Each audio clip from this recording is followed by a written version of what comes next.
असलं पाहिजे बरं का बहिणीसोन. मना कीर्तन मामी देव कमी सांगत जगाने पद्धतच सांगी जास. देखा माणूस सुखमाशे का दुखमाशे हाय ओळखणारा चार लोके राहतस. पहिली तर मायरास, दुसरी बहीण, तिसरी पत्नी आणि चौथी मुलगी. या चार व्यक्ती माणूसना चेहरा देखील सांगी देतस. मन बाप खुशी माय, मन नवरा खुशी माय, मन हांडोर खुशी माय का मना भाऊ खुशी माय. दुखमा होय तरी या चारी व्यक्ती वैखील येतस. मग माणूस जर बाहेर तेन फेरी होणार ना बहिणीसोन, नवरा बाहेर तेन फेरी होणार ना, फेरी येवानंतर माझा पती नाराज आहे, नर्वस आहे. बाईनं काय करायचं, पाण्याचा ग्लास घ्यायचा, पतिदेवांना सांगायचं धनी स्वामी, तुम्ही धनीच म्हणतात ना, आठी बी बोलतं पेन काय राहणं झालं. हा ते धनी आई राहणं नाही. हा ते पहिल्या बायात ना, अजून बी जुन्या बाया देराना जेठाना येरायला विचारत काय हो मन देर काय दिकी राहणार नाही ताई, आमना कारभारी का नाही बजारले जाय असेल. पहिल्या बाया असंच म्हणत ना, आमना कारभारी बजारले जायलेत. हा ते वा पिंट्याला पप्पा, हाय रे पिंट्याना पप्पा, एक बुकामा मुक्का कर देऊ पिंट्यान पप्पाला. पूरं उल्लंघन करणं लाई दिन. एक ठिकाणी मुक्कामाला होतो बाबा, मुक्कामाला थांबलो. सकाळी तो भाऊ उठला, बायकोच्या आधीच उठला. किचन रूम मा घ्या चहा बनाई राहता. ती बहिणी उठीच नाही. नवराला राई मारी म्हणे, शशी माझी पण एक कप वाढवून घ्या म्हणे. मी बाजूना रूम मा पडी पडी ऐकी राहीन तू, पण म्हणा खरा जेवढा काही रावाय ना नाही उठी बटणू. म्हणतं ताई म्हणे काय बाबा, म्हणता अहो भाऊ तुला जीज भाऊ लागस का नाही म्हणे, नवरा आहे म्हणे. म्हणतो तू शेशी म्हण का नाही. ही आपली परंपरा नाही ना. हा नवराला काय बोलो कसं बोलो इथली तरी अक्कल पाहिजे, बरोबर आहे का नाही. हा अरे एक बी बाई नाही तशी. हा नाही तसं मला माहिती आहे, वासगाव मग तशा बाया नाहीत असं. आणि मी जे बी कीर्तन करत त्या आठेनं काहीच सांगत नाही, बट ततानं लई ना आता इकच काल दिन काय सांगसू ते काय सांगता येत नाही बा आता ना. प्रत्येक पतीला पत्नी ओळखते आणि पतीला बघितल्याच्या नंतर नाराज आहे. पत्नीनं पाण्याचा ग्लास घ्यावा, पतिदेवाला सांगावं स्वामी धनी कालो काय झालं, काहून टेन्शन करता, काय झालं, कर्ज आहे ना, काळजी करू नका, मी तुमची अर्धांगिनी आहे. तुम्ही मजुरी करा, मीही मजुरी करेल तुमच्यासोबत, मेहनत दोघं घेऊ आणि कर्ज फेडू, तुम्ही टेन्शन घेऊ नका, मी आहे ना तुमच्यासोबत. कितलं भारी वाटी त्या नवराले, कितलं भारी वाटी. इथला सपोर्ट देवाना ना बहिणी सोन नवराले, इथला सपोर्ट देवाना. नवराला डायरेक्ट सांगा ना टेन्शन लिहू नका, लगीन करेल तुम्हाला सांगे, मजुरी करसू तुमना पाय ना पायवर पाय टेशन चालसू, सर्व तुमनासाठी मेहनत लिसू, बठ्ठ कर्ज फेडसूत, जिथलं पेटणं तिथलं फेडसूत, नाही फिटणत नाही मन दिसूत लागीस. ते कितलं समाधान वाटी त्या नवराले, बरोबर आहे का नाही. मायने सुद्धा तिथली समजदारी लिहायला पाहिजे. पोरगा बाहेर ते फेरी होणार ना, मायने बी लगेच सांगू भाऊ का रे काय वेगळे काय टेन्शन माहेर तू कशाला चिंता करस, मीच आहे ना भाऊ, हा याच आहे ना, तो लोगून मी मेहनत लिसू रे, टेन्शन लिहू नको. त्या पोऱ्याला कितलं चित लागेन गरमा, त्यानं घर स्वर्ग वाटेन का नाही. पण बाकी नाही म्हाताऱ्या बी पोऱ्याला दखा का सुरू कर देते. बावड्या येईल सांग बर भो तू घेतो ना दांगडो काल दिले नाही जी पुटीले तेल लाई दिसू बर मी. मग त्याला असं वाटत भाऊ स्टँडवर बसीन बिड्या फुकेल चहा पियला बरं होतं रे आप्पा, कत घरी येवाय बरोबर आहे का नाही. दोन भूमिका समजदार असल्या पाहिजे, पहिली तर पत्नी आणि दुसरी म्हणजे माय. पत्नी किती विश्वास किती किती किती किती विश्वास ठेवला पाहिजे पतीवर सांगू का. एखाद्या भक्ताचा देवावर जेवढा विश्वास आहे ना तेवढा विश्वास पत्नीचा पतीवर असला पाहिजे. फॉर एक्झाम्पल हे तू जो भी दे, नंतरची माझी मानसिकता सांगतोय, अजिबात गाण्याचा अर्थ वेगळा लावा नाही. देवाचं रूप बघितल्याच्या नंतर तो आनंद भक्तांना काय असतो ते फक्त भक्तांना कळतं. माझ्या तुकोबारायांनी देवाचं दर्शन घेतलं, दर्शन घेतल्याच्या नंतर आता निघावं लागणार आहे. 4 पाऊल पुढे सरकले, फिरून मागे पाहत होते. 4 पाऊल पुढे सरकत होते, फिरून मागे पाहत होते. न राहता देवाना केलेला क्वेश्चन, तुकोबाराय 4 पाऊल पुढे सरकताय, फिरून मागे पाहताय, नेमकं चाललंय काय. तुकोबारायांच्या डोळ्यात अश्रू होते.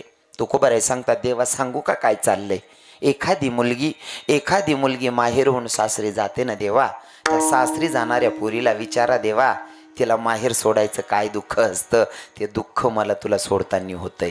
महाराज भूतलावर एवढी नाती आहेत, पर तुकोबाराय कन्याच का निवडताय. कारण मुलगीचं विशेष प्रेम मायपेक्षा सुद्धा बापावर जास्त असतं. काय मत आहे दीदी तुमचं, बरोबर आहे ना, बरोबर आहे ना. हा मायपेक्षा बापावर जास्त प्रेम पोरींचं असतं. अजून सांगू का, नवरा बायकोची जर घरामध्ये थोडी कुरुबुरू वैरायने वा थोडं कुरुबुरुवर आणि माहिती मन मायनी चूक नाही तरी सुद्धा पोर मायला सांगत मम्मी तू आवर ना बाय काय मन पप्पा मागे लाग जा. तिला माहिती पप्पा किडा पाड राय ना असं तरी बी. हा म्हणजे पोरगीचं विशेष प्रेम बापावरच आहे, बरोबर आहे की नाही. मग मुलगी बापावर किती प्रेम करते ते उदाहरण माझे तुकोबाराय सांगत असताना एवढं गोड भाषेत सांगताय. आता मी तुम्हाला सांगेल तुकोबाराय कन्या सांगतायत, मग कन्या असं काय विशेष रत्न आहे. तुकोबारायांना उदाहरण देताना भूतलावर एवढी नाती होती त्याच्यातून तुकोबाराय कन्याच निवडताय. म्हणजे कन्या काय विशेष रत्न आहे लक्षपूर्वक ऐका. माझ्या महिला माता ऐकायला बसल्यात, मला सांगायला आवडेल कन्या असं काय विशेष रत्न आहे ऐका. किरकोळ कारणावरनं नवरा बायकोची भांडण होऊ द्या. नवरा बायकोची भांडण झाल्याच्या नंतर बाई अशी विचार करते बाई मी जर का आता माझ्या नवऱ्याला जेवायला सांगितलं माझ्या 33 पिढीचा उद्धार होईल, त्याच्यापेक्षा ना असं करते पोराला सांगते भाऊ जारेतून बापले जेवण न सांग. तो पोरगा जास पप्पा जेवण करून घ्या. तो बाप म्हणत हो मला नाही खाणं. लगेच मागे फिरियस मन मन मन म्हणत खाशीत काय मन बापना काय जाहीर आहे ना. आता तेच काम पोरीला सांगा दीदी तुझ्या बापानं सकाळपासून जेवण नाही काय केलं जाण त्या बापाला जेवायला सांग ना. मुलगी एवढं गोड बोलते ना माऊली बाबा एवढं गोड बोलते ना. माझे माऊली ज्ञानोबाराय सांगतात 7 सनिमा वाढ मी तुले परी रसाळ शब्द जैसे कल्लोड अमृताचे. इतकं गोड बोलते इतकं गोड बोलते. आणि बापाला सांगते पप्पा जेवण करा बरं. तो बाप म्हणतो बाई मला नाही जेवायचं. का नाही जेवायचं पप्पा तुमची तब्येत बरी नाही का, तुमचं डोकं दुखतंय का, बाम लावून देऊ का पप्पा. नाही ग बाई तसं काय नाहीये मग उठा लवकर जेवण करा. तो बाप म्हणतो बाई मला नाही जेवायचं. मुलगी म्हणते पप्पा जोपर्यंत तुम्ही जेवत नाही तोवर मीही जेवणार नाही. एवढे हक्कानं फक्त मुलगी सांगते मुलगा नाही सांगत. ज्या अर्थी तुकोबाराय कन्या सांगतायत म्हणजे कन्या काहीतरी विशेष आहे. हे झालं पहिलं उदाहरण. अजून सांगतो मुलगी तुकोबाराय कन्याच का सांगतात. बाकीना पुरेशले असं वाटणार ना आपला किडा पाडणार ना हो. हां मे बी कोणा तरी पोरे आहे पण आडे खरंच सांगणं पडेन बरोबर आहे की नाही. हां अजून दुसरं उदाहरण सांगतो. पोरगीचं लग्न झालेलं आहे. 100, 150, 200 किलोमीटर अंतरावर मुलगी आहे. 200 किलोमीटर अंतरावर पोरगी आहे. सकाळी सकाळी भावाला फोन करते. भावाला सांगते दादा पप्पांची तब्येत कशी आहे रे. तो भाऊ म्हणतो बाई मला तर काही माहीत नाही. त्याचं लग्न झालं असेल तर बायकोला विचारतो, लग्न झालं नसेल तर मायला विचारतो का गाई माय वडिलांची तब्येत कशी. माय सांगते दादा तुझ्या बापानं 3 दिवसापासून जेवण नाही काय केलं तर कालच्या दिवशी दवाखान्यात घेऊन गेले. आता सकाळी सकाळी नाश्ता दिला गोळ्या दिल्या तुझ्या बापाला, तुझा बाप आराम करतोय. तो बहिणीला रिप्लाय फोन करतो. बहिणीला सांगतो ताई बापाच्या खाटेजवळून दिवसाला 4 चक्कर मारतो तरी मला माहीत नाही बाप आजारी या. बापाच्या खाटेजवळून दिवसाला 4 चक्कर मारतो तरी मला माहीत नाही बाप आजारी या. आणि तू 200 किलोमीटर अंतरावरनं सांगते बापाची तब्येत खराब आहे. हे ज्ञान कुठून प्राप्त केलंस ताई. तेव्हा त्या दिदीनं सांगितलं दादा याच्यासाठी मोठा गुरु करायची गरज नाही रे, याला अंतकरण असावं लागतं. म्हणले कसं ग ताई. दादा जेव्हा सकाळी सकाळी मी चहा प्यायला बसली का, सकाळी सकाळी चहा प्यायला बसली, चहा पित असताना अचानक मला ठचका आला. ठचका आला त्या क्षणी ओळखलं माझा बाप आजारी की माझी माय आजारी. ही ओळखण्याची ताकद फक्त मुलींमध्ये असते दादा. म्हणून तर तुकोबाराय कन्या सांगतायत. म्हणून तर तुकोबाराय कन्या सांगतायत नाही का. इतकं सोपं नाही ना. मग कन्या इतकं विशेष रत्न आहे, एवढं विशेष रत्न आहे कन्या, तरी सुद्धा लोकांना मुलगीच नकोय. बरोबर आहे ना. मुलगी काय विशेष रत्न आहे अजून सांगतो. कदाचित इथं बसलेले माझ्यापेक्षा बरेच ज्ञानी बाबा बसलेले आहेत. त्यांचं वाचण्यात आलं असेल की बाई रामचरित मानस आप्पासाहेब ज्यांनी वाचलं असेल ना हितेश दादासाहेब, रामचरित मानस ज्यांनी वाचलं असेल त्यांच्या मनात असेल तो विषय की बाई स्वामी रामतीर्थ पायी प्रवास करत होते. स्वामी रामतीर्थ पायी प्रवास करत असताना पिंड पर्वताच्या एका उंच शिखरावर चढत असताना एक साधारणसा व्यक्ती त्याच्या पोरगीला घेऊन चालत होता. पण जरा टेकडीचा भाग होता, चढावचा भाग होता. स्वामींना असं वाटलं की अरे हा अशक्त आहे, याच्याकडनं पोरगी धरली जाणार नाही, म्हणून आवाज दिलाय भैया ए भाईजी ए जो लड़की तेरे कंधे पर बैठी है, ए जो लड़की तेरे कंधे पर बैठे मेरे कंधे पर दे दे, जब तक कि तेरी थकान दूर हो जाएगी लड़की तेरे कंधे पर दे दूंगा. त्या साधारणशा व्यक्तीनं सांगितलं बोले महात्माजी ए जो बेटी मेरे कंधे परी ठीक आहे. अजून चालायला लागला. पर स्वामींना असं वाटलं की अरे याच्याकडनं पोरगी धरली जाणार नाही, टेकडीचा भाग आहे, चढावचा भाग आहे. पुन्हा आवाज दिला ए भैया ए भाईजी जरा रुक जा, ए जो लड़की तेरे कंधे पर बैठी मेरे कंधे पर दे दे, जब तक कि तेरी थकान दूर हो जाएगी लड़की तेरे कंधे पर दे दूंगा. त्या साधारणशा व्यक्तीनं गोड उत्तर दिले महात्मा जी हिंदुस्तान में किसी बाप को अपनी बेटी का बोझा नहीं हुआ. आप क्या जानोगे बेटी क्या होती, आप तो सन्यासी है. मुलगी काय तुम्हाला काय करणार आहे, तुम्ही संन्यासी आहात बाबा. अरे मुलगी करण्यासाठी पोटी मुलगी असावी लागते, पाठी बहीण असावी लागते, त्यालाच मुलगी कळते. नाहीतर मुलगी एवढी स्वस्त आणि इतकी सोपी नाही. या विठ्ठल विठ्ठल विठ्ठल.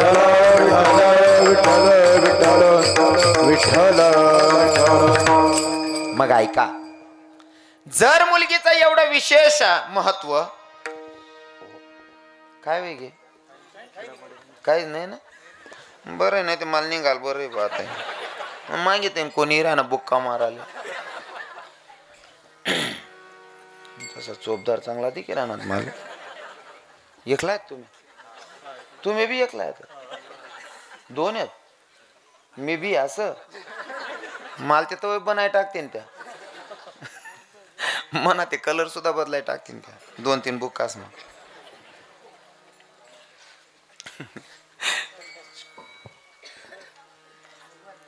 मुलगी जर एवढं विशेष रत्न आहे आप्पासाहेब, पोरगी जर एवढं विशेष रत्न आहे, भारत देशामध्ये कोणत्याच बापाला पोरीचं ओझं होत नाही. काकाश्री तुमचं काय मत आहे? बरोबर आहे ना, पोरीचं ओझं होत नाही, बरोबर आहे ना. महिला माता तुम्हाला विचारतो, ताईसाहेब तुम्हाला काय वाटतं? पोरींचं ओझं होत नाही, बरोबर आहे ना. मागच्या मावशी बरोबर आहे ना, तिकडनं दादा पूर्ण ओझं होत नाही ना. पुढेवाला विचार मागे ना किडा पाळा रे. पोरींचं ओझं होत नाही. मग आता मला सांगा, पोरींचं ओझं होत नाही, भारत देशामध्ये कोणत्याच बापाला पोरीचं ओझं होत नाही, हे सांगत असताना प्रत्येक भारतीय नारी आणि प्रत्येक भारतीय पुरुष मान्य करतोय, मग पोरींचं ओझं होत नाही तरी सुद्धा हा गर्भपात कुठून आलता? हा, पोरींचं ओझं होत नाही ना, मग पोटातल्या पोटात पोरी मारणारे कोण होते? दुश्मन येत होते का मारायला? कोणी मारल्या? अरे सख्या मायनं पोटात मुलगी मारली. काय निदर्दीपणा आहे हो. अजून सांगतो, आतापर्यंत जे झालं ते जाऊ द्या, पण याच्या पुढे स्त्री भ्रूण हत्या करू नका, पोटातल्या पोटात पोरी मारू नका. नाही तर शास्त्र असं म्हणतं, बालहत्या करणाऱ्या बाईच्या हातचं पाणी पिणं सुद्धा पाप लागतंय. विठ्ठल विठ्ठल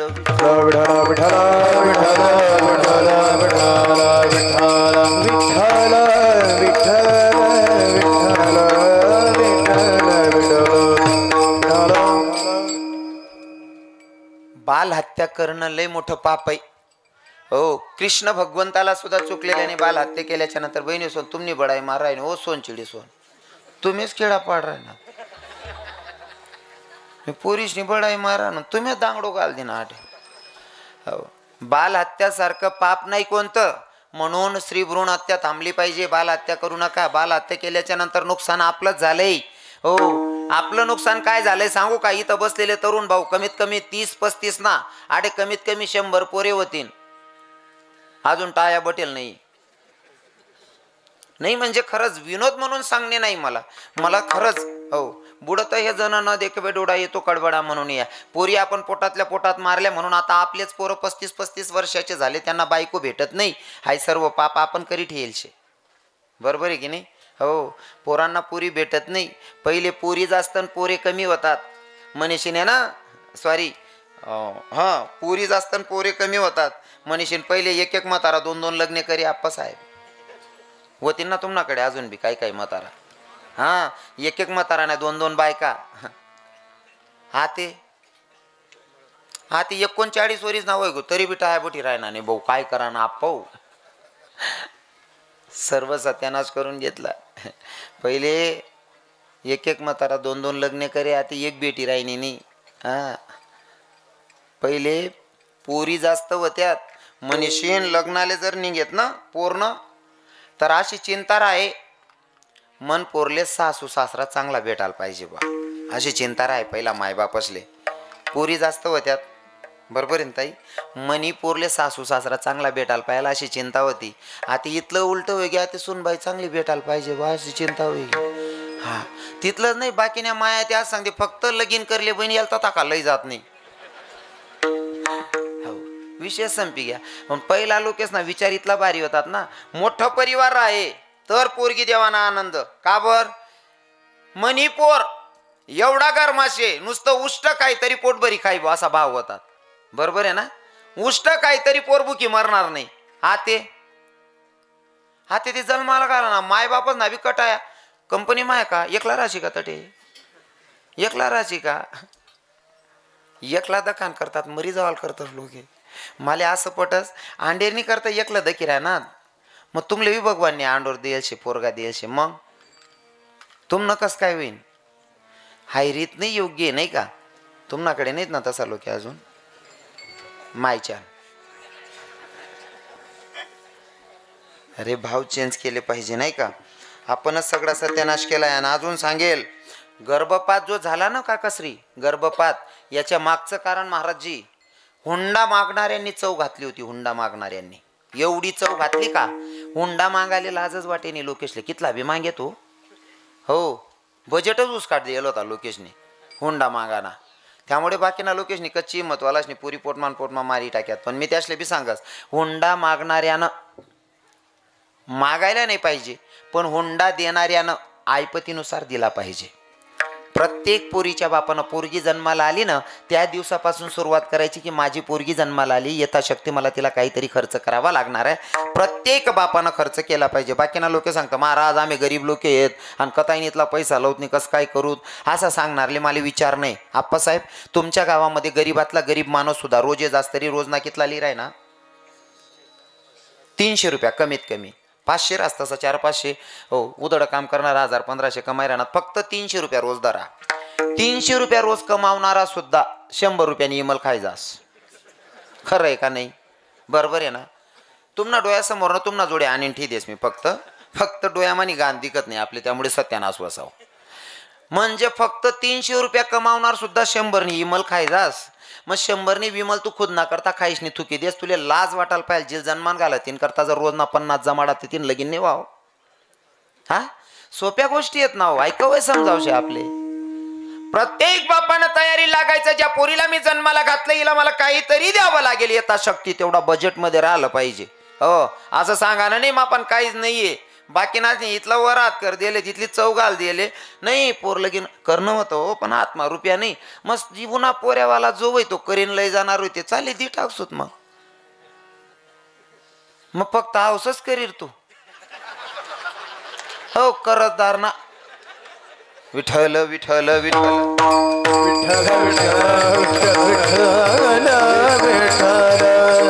नवरीना बाप बनानी तुम्ही लगेच कथा बी चालना जातस.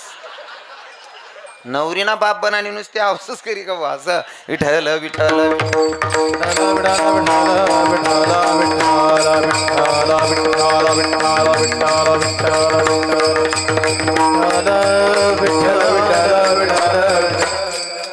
हुंडा मागणाऱ्यांमुळे लई सत्यानाश झाला. प्रत्येकानं लिमिट ठेवलं पाहिजे. एक पोरगा पोरगी बघायला गेला पोरगी बघितली पोरगी सुंदर होती.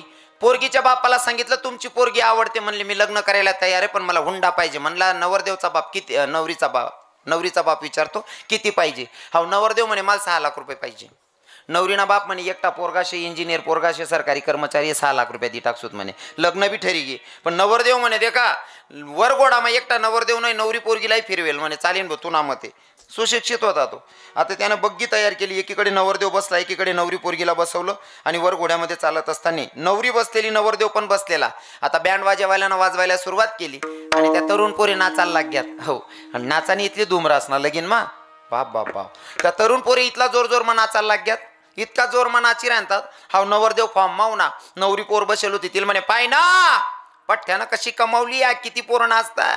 पोर म्हणे हा ना माय खरंच ना म्हणे देखते करी म्हणे हा ना माय म्हणे पाय तर करी. पोरगी म्हणे अहो डांबऱ्या काय राय ना म्हणे हवा साव राव नाही म्हणे धनी तुम्हाला तुमच्या मायच्या गड्याची शपथ खरं खरं सांगा एवढे पोरं कसं काय नाचतायत. तो म्हणे तू शपथ घाल देण्यात सांगणंच पडी सांगावंच लागेल सांगा पटकन. काय नाही म्हणे सोपं येते म्हणे कसं काय नाही म्हणे कोणले 20 कोणले 50 कोणले 100 पाजी का कुत्तच म्हणे त्या नेतात येलच ना माईक म्हणता आमना वाजगाव ना पोरे नाहीत बघितला वायबार. तुमनाकडे नाही ती पद्धत जानगर ना खोका त्यांगर ना वका नाही का पक्क मायच्यान. तुम्ही इथलं भारी सांग राय ना जस काय मी फॉरन माई येईल शे पोरगीने सांगितलं तुम्हाला तुमच्या मायच्या गड्याची शपथ खरं खरं सांगा एवढे पोरं कसं काय नाचतायत. तो म्हणे काही नाही कोणले 20 कोणले 50 पाहिजे का कोणतंच म्हणे द्या. आणि बँडवर नाचणारा पोरेश नाही इथले बेकार काम करा टाकेले नाचू नका असं माझं दुमत नाही. मला स्वतःला नाचण्याचा एवढा आनंद आहे. पण मी प्रत्येक नाचण्याचा व्हिडिओ माझा भगवंताच्यासाठी असेल. मी जे पण नाचतो देवाच्यासाठी असेल. तुम्ही कोणता बी गाण्यावर नाचा दादा पण तेवढी नाचा आणि एवढी भान ठेवा ना की आपण कोणता शोक करिशने नाची ते नाही राहिनोत ना. काही नवरीचे बाप आणि नवरदेवाचे बाप इथं बसलेले काका तुम्ही माझ्या बापासारखे आहेत. मी तुम्हाला बोलेल एवढा मोठा नाही आहे. पण प्रत्येक तरुण बहिणीच्या बापाला आणि तरुण भावाच्या बापाला मला प्रश्न विचारावा वाटतोय. कोणता बापले असं वाटस मना पोऱ्याने दारू पिवायला पाहिजे असं कोणता बापले वाटस वरबोट करा. कोणलेच नाही. कोणताच बापले वाटत नाही. कोणताच बापले वाटत नाही ना मन पोऱ्यानं दारू पिवायला पाहिजे असं. मग तुम ना पोऱ्यानं आडत मग दुसरा ना पोरले दारू पाहिजे नाचाडताच तर तुमले असं काहीच नाही वाटत. थोडंफार मय बी जीव करत नाही. हा अरे आपला बिघडायला नाही पाहिजे दुसरा ना बिघाडीन कुदाडताच तुम्ही. लग्न नुसतं लग्न नाही तो एक यज्ञ. आणि यज्ञामध्ये जर तुम्ही दारू पाजून जर पोरांना नाचवत असाल मला नाही वाटत तुमच्या पोराचं किंवा पोरीचा संसार सुखाचा जातात असं. विठ्ठल विठ्ठल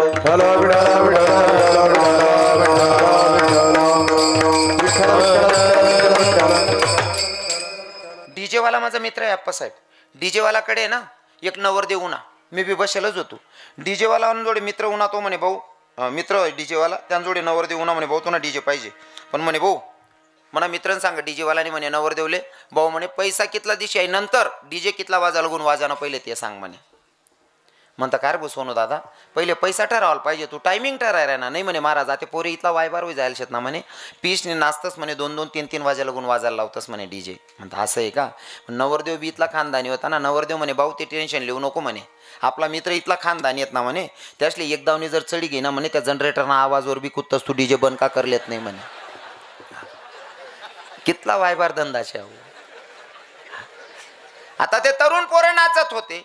नवरी पोरगी म्हणे तुम्हाला तुमच्या मायच्या गड्याची शपथ खरं खरं सांगा एवढे पोरं कसं काय नाचतायत. तो म्हणे काय नाही कोणले 20 कोणले 50 पाहिजे का कुत्तच म्हणे त्या. पोरगी हुशार होती म्हणे धनी म्हणे काय म्हणे 20 रुपये मान 50 रुपया मा एवढा उन्हाळा मग कुदाड राहणार म्हणे. 20 रुपये मान 50 रुपया मा एवढा उन्हाळा मग कुदाड राहणार म्हणे. मग मन बापने 6 लाख रुपये दिलेत मी कितली गोमालसो म्हणे. म्हणून सांगतो हुंडा देणाऱ्याने देत जाव वाटत असेल तर घेणाऱ्याला वाटू द्यावी. बरोबर आहे की नाही. हो मुलगी एवढं विशेष रत्न किती विशेष रत्न आहे. ऐका आता पोरीचे लग्न संबंध जुळलेले आहेत. पोरीचे लग्न संबंध जुळलेले आहेत. प्रसंग आहे तो आता हळदीचा प्रसंग. ढोलवर थाप पडली त्या क्षणी मुलगीची आई मुलगीचे वडील या 3 लोकांची अवस्था पाहण्यासारखी आहे. बोलता पण अर्थाकडे लक्षणे पाहतात पण समोरचं काही दिसत नाही अशी परिस्थिती 3 लोकांची. मंडपात एखादी वस्तू कमी पडावी नवरीच्या बापाला सांगावं का हो दादा आपल्याला मंडपामध्ये तेवढी वस्तू लागते तेवढी वस्तू घेऊन या. आता नवरीच्या बापानं घरात जावं कोणची वस्तू कुठे माहिती नाही या. कोणची वस्तू कुठे माहिती नाही म्हणून कोणती वस्तू कुठे माहिती नाही म्हणून पत्नीला शोधतोय. हॉलमध्ये पाहतो बाई दिसत नाही. बेडरूममध्ये पाहतो बाई दिसत नाही. किचन रूममध्ये पाहतो बाई दिसत नाही. बाई गेली कुठं तर बाई अंधाराच्या एका कोपऱ्यामध्ये रडत होती. जवळ गेला नवरीचा बाप आणि सांगायला लागला ए वेडी का ग काय झालं काहून रडते. काय नाही हो धनी. ए वेडी तू रडते खोटं कशाला बोलते. म्हणले नाही हो धनी. ए वेडी अगं सांग ना का रडते. नाही हो धनी. अगं तुला मंडपात कोणी काही बोललं का तुझा कोणी अपमान केला का. म्हणले नाही हो धनी. अगं सांग ना मला सांगणार नाही कोणाला सांगणार आहे. अगं मी तुझा पती आहे सांग ना काय झालं. धनी खरं सांगू का दीदीला हळद लागली ना धनी तेव्हापासून दीदी सारखी रडते हो. हळद लागली तेव्हापासून पोरगी सारखी रडते या धनी. एकदा दीदीच्या जवळ जाऊन तिला समजावून सांगा का बेटा रडू नकोस म्हणून. तो नवरीचा बाप त्या नवरीच्या माईला सांगतोय म्हणजे स्वतःच्या पत्नीला सांगतोय तू माय आहेस. तू 10 20 50 नाही 100 बायांमध्ये बसून रडू शकते पण मला नाही रडता येणार का. जर का मी रडलो ना तर हा समाज मला कोणत्या नजरेनं बघेल. अरे माणसासारखा माणूस काय बाईवाने रडायला लागला. मी जर का रडलो ना हा समाज मला सांगेल याच्याकडे पैसे नसतील म्हणून पैसे खर्च करायचं दुःख लागते नाटकं करतोय की काय. मला नाही रडता येणार. तू माय आहेस ना तू 20 30 50 नाही 100 नाही 1000 बायांमध्ये बसून रडू शकते पण मला नाही रडता येणार. हळदीची रात्र दोघं नवरा बायको रडून काढतात. सकाळी दिवस उजळला पूर्ण रात्र रडण्यात निघाली. सकाळी स्नान करून ओट्यावर उभा आहे नवरीचा बाप. कोणीतरी नवीन व्यक्ती येतोय. त्या व्यक्तीनं सहजच नवरीच्या बापाला प्रश्न केला, का हो दादा, तुमच्या घराच्या समोर भला मोठा मंडप, पक्वान्नाचं जेवणाचं साधन बनतं, हे कशासाठी आणि कोणासाठी हो? तो नवरीचा बाप वरवर मनाने सांगतो, दादा माझ्या पोरीचं लग्न आहे रे. वरवर मनाने सांगतो माझ्या पोरीचं लग्न आहे. पण अंतकरणातून आवाज येतो, काय सांगावं दादा, मी माझं स्वतःच काडीच कापतोय पर त्या व्यक्तीला दान करतोय ज्या पोराला मी कधी बघितलेलं सुद्धा नाही. काय ना हो, मुलगी ज्याची जाते ना त्या बापाला विचारा ते दुःख काय असतं. मुलगी ज्या मायची जाते ना त्या माईला विचारा ते दुःख काय असतं. एखाद्या भावाची बहीण जाते त्या भावाला विचारा ते दुःख काय असतं. एखाद्या बहिणीची बहीण जाते तिला विचारा ते दुःख काय असतं. याच्यासाठी मला एकच वाक्य आठवतं, ज्याचं जळतं ना ते फक्त त्यालाच कळतं, इतरांना नाही कळायचं.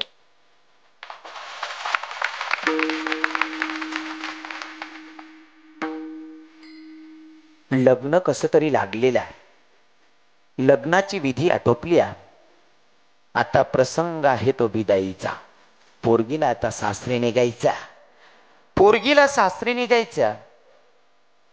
नवरदेवाकडनं काही काही बाया जातात पण लई वजनात असतात बरं का. बसलेल्या माझ्या बहिणींना, माझ्या मायांना माझे पाया पडून विनंती असेल, तुम्ही एखाद्या नवरदेवाकडनं जातात ना, तो दिवस फक्त नवरदेवाकडनं 1 दिवसासाठी जातात, पण हे विसरू नका तुम्ही सुद्धा कोणाची तरी मुलगी आहात.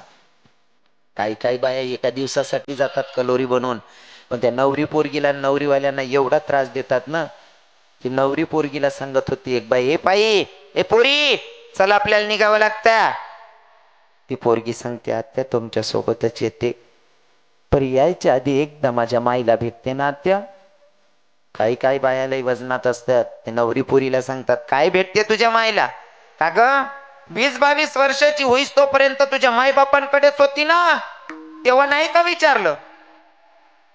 हो आत्या गोष्ट खरी आहे, पण आता मी नवीन परिवारात येते, सासू सोबत, सासऱ्यासोबत, दीर असेल, जेठ असतील, नणंद असेल, या परिवारात मला कोणाला कसं वागायचं एकदा माझ्या माईला भेटते आणि तुमच्या सोबतच येते आत्या. समदे भावकीतले लोक, काका बाबा मामा मावशी सगळे मंडप भरून आहे. पण पोरगी जाऊन अगोदर माईच्या गळ्याला मिठी मारते. आणि सांगायला आवडेल मला, ज्या पोरीला आपण जन्माला घालतो ना ताई, ज्या पोरीला आपण जन्माला घालतो ना, ती कधी आपली माय होते आप्पासाहेब आपल्यालाच कळत नाही. ती पोरगी मायबापांना समजवते, माईच्या गळ्याला मिठी मारते. पोरगी माईला सांगते, आई मी तर चालली ग बाई सासरी, पर आई ऐक ना, माझे पप्पा जर तुझ्यावर रागवले ना, माझ्या बापाच्या बोलण्यात नको जाशील गे, कारण माझ्या बापाला बाहेरचा व्यवहारही सांभाळावा लागतो, घरातलंही टेन्शन असतं. न कळत जर माझा बाप तुला बोलला नाही तर माझ्या बापाला समजून घेशील गे माय. दादा मायला समजवते, आई माझ्या पप्पाला तुझ्याशिवाय समजून घेणार कोणीच नाही गे. न कळत जर माझा बाप तुझ्यावर रागवला तर माझ्या बापाला समजून घेशील गे आई. माय पोरीला सांगते, बेटा जा दिल्या घरी सुखीला, सासू सासऱ्यांना आई वडील समज, असं कोणतंच काम करू नको ज्याच्याकडून आमची मान खालती जाईल.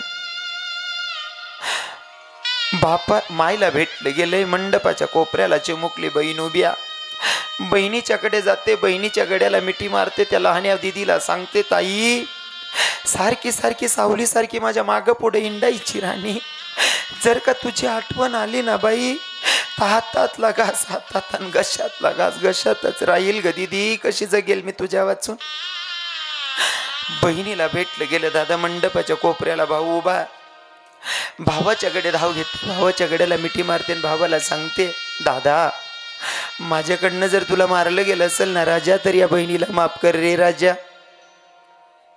तो भाऊ सांगतो, ताई तू मला मारलं ना बाई, मी त्या क्षणी विसरलो, पण मला रडायला एवढ्यासाठी येतंय ग ताई, तू फिरून कधी येशील, तू फिरून कधी येशील म्हणून या घराचा एक काना न कोपरा तुझी वाट बघेल दिदी, का तू फिरून कधी येशील म्हणून. दादा मी अभंग चिंतन मांडताना माझं स्वार्थ एकच असतं, या अभंगातून समाजाला एकच संदेश द्यायचा असतो, पोरींचे लग्न संबंध जुळवत असताना फक्त श्रीमंती बघू नका, फक्त श्रीमंती बघू नका, मुलगा संस्कारी आहे का ते बघा, मगच मुली द्या. कारण हा अभंग घेतल्याच्या नंतर जो रवी किरण महाराज 2 तास तुम्हाला हसवतो ना, 2 तास जो रवी किरण महाराज तुम्हाला हसवतो, तो रवी किरण महाराज अभंग घेतल्याच्या नंतर रडतो. आणि नुसता इथंच रडतो असं नाही, जो हिरो पडद्यावर काहीतरी लोकांना कृती करून दाखवतो, हसवतो, तो हिरो पडद्याची आड एकटा बसून रडतो. हा प्रसंग कोण्या भावावर, कोण्या बापावर, कोण्या मायवर, कोण्या बहिणीवर येऊ नये म्हणून मला आवर्जून सांगायला आवडेल. पोरींचे लग्न संबंध जुळवत असताना फक्त पैसे बघू नका, मुलगा संस्कारी बघा, निर्वेशनी बघा आणि मगच मुली द्या. घरातल्या काही गोष्टी सांगायच्या नसतात, पण आमचे तुकोबरायांनी अंगी आलेले अनुभव लोकांना सांगितलेत आणि मला सुद्धा माझा आलेला अनुभव तुम्हाला सांगायला आवडेल. हो, पोरींचे लग्न संबंध जुळवत असताना श्रीमंती बघू नका, कारण माझ्या बापानं श्रीमंत लोक बघितले आणि माझ्या बहिणीचे लग्न संबंध जुळवले. जेव्हा माझ्या बहिणीला ते बघायला आले ना, तेव्हाच मी त्या लोकांचा चेहरा बघूनच ओळखलं की हे लोक आपल्या लायकीचे नाहीत म्हणून. माझ्या पप्पांना सांगितलं, पप्पा हे लोक मला व्यवस्थित वाटत नाही. माझा बाप म्हणतो, माझ्यापेक्षा तू जास्त पावसाळे खाल्ले इथं का? आता बापाच्या पुढं जर आगावपणा करायचं म्हणल्यावर तुमच्यासारख्या एखाद्या सुज्ञ बाबानं बघितलं, तुम्ही काय विचार करसान, कसला महाराज आहे बापाच्या पुढं पुढं शहाणपणा करतो नाही का? म्हणून मला गपगुमान सहन करावं लागलं. माझ्या बापानं लग्न संबंध जुळवले, लग्नही झालं. माझी बहीण पहिलं मूड, दुसरं मूड फिरून आली आणि तिसरं मूडच्या वेळेस तिला सांगितलं की आपण शेती घेतली 1 करोड रुपयाला, आपल्याला नावी करायला 10 लाख रुपये लागणार आहे कागदपत्रासाठी, तर तो तुझ्या बापाकडनं 10 लाख रुपये घेऊन ये म्हणले. माझी बहीण आली तर खरी, पण वडिलांचा स्वभाव थोडा स्ट्रिक असल्यामुळे बोलू शकली नाही. पण माझ्या मोठ्या वहिनीकडे सांगितलं, बोले वहिनी माझे घरचे लोक 10 लाख रुपयाची मागणी करतायत. माझ्या वहिनीनं सांगितलं, मग पप्पांना सांगा ना. वहिनी आत्ताच लग्नामध्ये एवढा खर्च झालेला आहे, पुन्हा 10 लाख रुपये मागायची रक्कम पण थोडी नाही ना, 10 लाख रुपये मागणं इतकं सोपं नाही ना. पप्पांचा स्वभाव स्ट्रिक आहे, वातावरण जाईल घरातलं. म्हणले जाऊ दे, त्या लोकांच्या मनातून स्वार्थ निघून जाईल, थोड्या दिवसात मागणं बंद करून देतील. माझी ताई तशीच चालली गेली. दुसऱ्या दिवशी माझ्या वहिनीनं मला सांगितलं, म्हणले महाराज, म्हणलं काय वहिनी? अहो आपल्या ताईकडनं तिचे घरचे लोक 10 लाख रुपयाची मागणी करतायत. अरे म्हटलं वहिनी तुम्ही तेव्हाच सांगायचं मला. अरे ताईनेच मला नाही सांगितलं, नका सांगू म्हणून. आता मी डायरेक्ट घ्यायला जर गेलो तर चुकीचा अर्थ निघेल नाही का, म्हणून मी वाट बघितली. आणि थोड्या दिवसाच्या नंतर रक्षाबंधन येत होतं. रक्षाबंधनच्या दिवशी मी माझ्या मोठ्या दादाला सांगितलं, म्हटलं दादा तुम्ही जा आणि ताईला घेऊन या. माझा दादा गेला, माझ्या बहिणीला घेऊन आला. माझ्या बहिणीला घेऊन आल्याच्या नंतर घरी आली ती, तिला म्हटलं का गं बाई, तुझे घरचे लोक तुझ्याकडनं 10 लाख रुपयाची मागणी करतात, तुम्हाला का नाही सांगितलं? म्हणले दादा काय रे सांगायचं, ते लोकांच्या मनातून स्वार्थ निघून जाईल म्हणले, मागणं बंद करतील. म्हटलं बाई तिसरे म्हणलं जर ते 10 लाख रुपयाची मागणी करतायत म्हणल्यावर ते लोक किती स्वार्थी असतील म्हटलं. तिला म्हटलं ताई तू आता जाऊच नको म्हणला, थांबवलं. तर कसं असतं ना, कर्म घेते झोले तेथे कोणाचे ना चालले. मी गुजरातमध्ये कीर्तनाला होतो. माझा मोठा दादा ड्युटीला होता आणि माझे वडीलही बाहेर गावी होते. मागे तिच्या मालकाचा फोन आला, त्यांनी सांगितलं रुपाली तू आत्ताच्या आत्ता निघून ये, माझ्या माईची तब्येत सिरियस आहे. माझ्या बहिणीनं मला फोन केला, मला म्हटली दादा मला जावं लागतंय. म्हणलं नको ग जाऊ ताई. ती म्हणते दादा माझ्या सासूची तब्येत सिरियस आहे आणि जर मी गेली नाही आणि माझ्या सासूला घडायला नको तसं घडलं तर लोक मला तोंड काढू देणार नाही. मी एकटी सून आहे, मला जावं लागणार आहे. आता मलाही काही पर्याय सापडत नव्हता. मी 2 हात जोडले आणि माझ्या ताईला सांगितलं बाई तुझा संसार आहे, तुला घ्यायचा तो निर्णय तू घे म्हणला. माझी ताई गेली. त्यांना राधमानं त्या दिवशी स्वयंपाक वगैरे करून घेतला, तिच्याकडनं जेवण वगैरे करून घेतले. 11 साडे 11 वाजेच्या सुमारास पूर्ण गाव शांत झालं आणि हळूच तिला विचारलं रुपाली पैसे आणलेत का? ती म्हणली तुम्ही मला एवढा घाई घाई फोन केला. माझा लहान दादा कीर्तनाला गुजरातमध्ये होता, मोठा दादा ड्युटीला होता, माझे वडील बाहेर गावी होते, मी तशीच निघून आली. महाराज काही काही लोक स्वार्थी असतात ताई, काही काही लोक स्वार्थी असतात. त्यांच्या मनासारखं जर झालं नाही ते काही करायला तयार असतात. त्या नालायकाच्या मनासारखं झालं नाही म्हणून त्यानं मारायला सुरुवात केली माझ्या बहिणीला. इथपर्यंत मी सुद्धा मान्य करेल, स्वार्थापोटी का असे ना, त्याचं मनासारखं झालं नाही म्हणून 1-2 चापट मारली असती तर कुठेतरी मी ऍडजस्ट केलं असतं, समजून घेतलं असतं. पण त्यांना राधमानं मारायला सुरुवात केली माझ्या ताईला. एवढं मारलं माझ्या बहिणीला. मारता मारता माझ्या ताईचे 2 हातही तोडले, 2 पायही तोडले. दादा एखादा उपवाशी पोटी भिकारी जसा भीक मागतो ना, उपवाशी पोटी भिकारी जसा भीक मागतो, ती 3 दिवसापासून पोटाला अन्न नाही, तो भिकारी मागत असताना एखाद्या माईला सांगतो, ताई 3 दिवसापासून पोटाला अन्न नाही, कोणाकडे शिडी भाकर असन तर द्या ना. एखादा उपवाशी पोटी भिकारी जसा भीक मागतो, तशी माझी ताई त्यांना रधामाकडनं आयुष्याची भीक मागत होती. धनी 10 नाही 20 लाख रुपये द्यायला सांगते, पण मला मारू नका हो, मी तुमच्या पाया पडते ना. तरी तो नराधम माझ्या ताईला मारतच होता. शेवटी माझ्या बहिणीनं बाहेरच्या लोकांना आवाज द्यायला सुरुवात केली, काका बाबा मामांजी कोणीतरी वाचवानं, हो मी तुमची कर्माची नसून धर्माची मुलगी समजून कोणीतरी दया करा, कोणीतरी वाचवानं. गल्लीतले लोक आवाज ऐकतील म्हणून या नालायकानं कापड घेतलं आणि माझ्या बहिणीच्या तोंडात घातलं की तिचा आवाज बाहेर नाही यायला पाहिजे म्हणून. आता हातही गेले तर पायही तुटले तर तिच्याकडनं आवाजही निघत नाही. या नालायकानं माझ्या बहिणीच्या गड्यात दोर टाकला, खेचत खेचत जिन्यानं घेऊन गेला आणि दुसऱ्या मजल्यावर जाऊन माझ्या ताईला गडफास लावून मारलं. दादा, तो मंडपातला भाऊ सांगत होता का, ताई तू फिरून कधी येशील, या घराचा एक एक कानानं कोपरा तुझी वाट बघेल ताई, का तू कधी फिरून येतेस म्हणून. तर माझ्यासारख्या दुखावलेल्या अंतकरणाचा भाऊ आज 8 वर्षापासून वाट पाहतोय. माझी ताई मला रक्षाबंधनला दिसत नाही, अक्षय तृतीयेला दिसत नाही, भाईबीजला दिसत नाही. मी तर म्हणतो ताई तू माझ्यावर रुसली का ग बाई. प्रत्येक भावाला बहीण राखी बनते.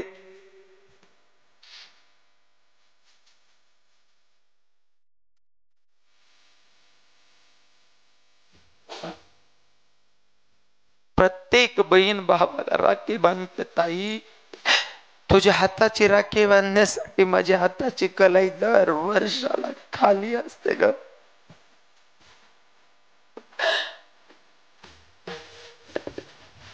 कसं आहे ना महाराज, ज्याचं जडतं ना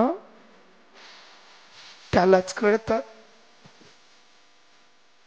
प्रत्येक भावाला, प्रत्येक बहिणीला, प्रत्येक मायबापाला माझी विनंती असेल, फक्त श्रीमंती नका बघू, परिवार संस्कारी बघा, मगच मुलींची लग्न करा.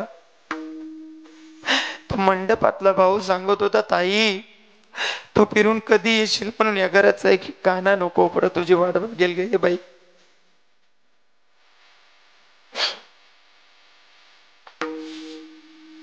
भावाला भेटलं गेलं, अंतिम शिखर आहे बापाचं. सगळ्यांच्या शेवट बाप उभा होता. नवरी पोरगी धाव घेते बापाच्याकडे, बापाच्या गड्याला मिठी मारते. ज्या बापानं जन्माला घातलं त्याच बापाची माय बनून बापाला समजवते, पप्पा मी तर चालली हो सासरी, पर पप्पा ऐका ना, नका रागवत जाऊ हो माझ्या माईवर. कारण पप्पा तुम्ही जेव्हा जेव्हा माझ्या माईवर रागवताना माझी माई एका कोपऱ्याला बसून रडते हो पप्पा. जोपर्यंत मी होती तिला समजवायची, ती 2-2 दिवस जेवण नाही करत हो पप्पा. नका रागवत जाऊ. आज मी तुमचं घर सोडून कोणाचं तरी घर सांभाळायला जाते ना, तशीच माझी माय सुद्धा तिच्या मायबापांना सोडून तुमचं घर सांभाळते पप्पा. तिला समजून घेत जाऊ, तुमच्याशिवाय तिला समजून घेणार कोणीच नाही हो पप्पा. बापानं पोरीच्या डोक्यावर हात फिरवला, बेटा जा दिल्या घरी सुखी राहा. सासू सासऱ्यांना आई वडील समज, असं कोणतंच काम करू नको ज्याच्याकडे आमची मान खालती जाईल. असं वागून दाखव, तुझ्याबद्दल आम्हाला स्वाभिमान वाटला पाहिजे. दादा सगळ्यांना भेटलं गेलं. मंडपाच्या बाहेर बैलगाडी उभी होती. पोरगी बैलगाडीमध्ये बसली, बैलगाडी पुढे चालत होती, पोरगी मागं फिरून बघत होती. कारण होतं त्याचं, कारण पोरगीला माहिती आता माझं लग्न झालं, हे जे माझं माहेर आहे ना हे माझ्यासाठी कुठंतरी परक होणार आहे. बाळ जन्माला आल्याच्या नंतर जशी लेकराची नाळ खांडली जाते, माईपासून वेगळं केलं जातं ना, तसं लग्न झाल्याच्या नंतर मी माझ्या माहेरपासून कुठंतरी परकी होणार आहे, लांब होणार आहे. म्हणून आता फक्त डोळे भरून मला माहेर बघायचा. बैलगाडी पुढे चालत होती, पोरगी फिरू फिरू बघत होती आणि त्या बसलेल्या बायांना सांगत होती, ताई ते जे घर दिसतंय ना बाई ते माझ्या बापाचं, ती गली दिसते ना काकू ती पूर्ण काका बाबांची. बैलगाडी पुढं जाते, एक गुर्राकी गुर्र चारत होता. त्या गुर्राक्याला सुद्धा आपुलकीनं बघत होते आणि सांगत होते, हो ताई, तो गुर्राकी दिसतोय ना, तो माझ्या बापाच्या गावाचा आहे, माझ्या माहेरचा. आईन अरण्यात बैलगाडी गेली. एक मेंढपाळ मेंढ्या चारत होता. त्या मेंढपाळकडे बघून पोरगी सांगते, हात्या, तो मेंढपाळ दिसतोय ना, तो माझ्या माहेरचा, माझ्या बाप्पाच्या गावाचा.